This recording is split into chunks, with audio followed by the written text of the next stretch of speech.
LDF ഭരണമുണ്ടായിരുന്ന Chittattukara panchayat ഇത്തവണ UDF പിടിച്ചെടുത്തു. ചിറ്റാറ്റുകരയിൽ മൃഗീയ ഭൂരിപക്ഷത്തോടെയാണ് UDF അധികാരത്തിലെത്തുന്നത്. 20 സീറ്റുകളുള്ള ഇവിടെ UDFന് 16 സീറ്റും LDFന് 3 സീറ്റും NDAക്ക് 1 സീറ്റും ലഭിച്ചു.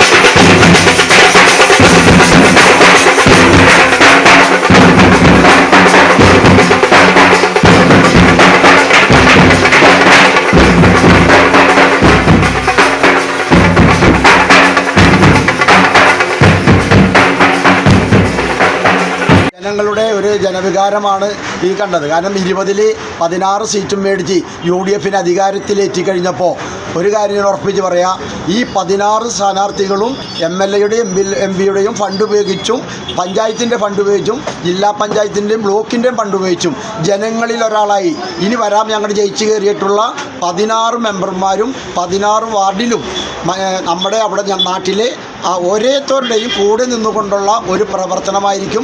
ഒരു മാറ്റവും ഉണ്ടാവില്ല. നിങ്ങളിലൊരായി നാട്ടുകാരുടെ ഒരാളായിട്ട് ഈ നാടിൻ്റെ നന്മക്കും ഈ നാടിൻ്റെ വികസനത്തിനുമായിട്ടും നമ്മുടെ പ്രവർത്തനം ഉണ്ടാവുമെന്ന്